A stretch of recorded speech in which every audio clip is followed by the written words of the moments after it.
Istanbul university کے شعبہ اردو کے زیر اہتمام اردو ادب کے مشہور شاعر امجد اسلام امجد کے بارے میں تعارفی تقریب کا انعقاد کیا گیا، جس میں امجد اسلام امجد کو خراج تحسین پیش کرنے کے لیے شرکاء کی بہت بڑی تعداد موجود تھی۔ عاطف بٹ کی رپورٹ ملاحظہ کیجیے۔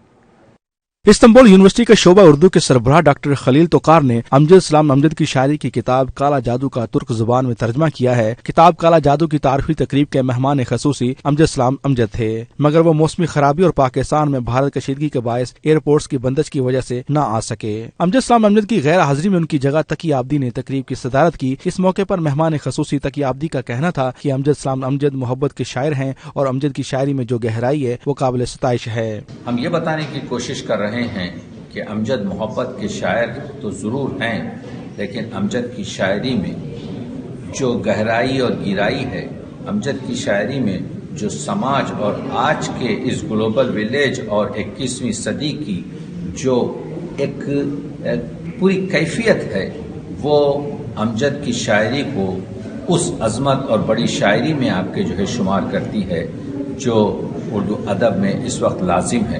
ان کا مزید کہنا تھا کہ امجد اسلام ڈرامہ نگاری، افسانہ نگاری اور نثر نگاری میں تو کمال مہارت رکھتے ہی ہیں، مگر ان کی شاعری سب سے منفرد اور انہیں ممتاز بناتی ہے۔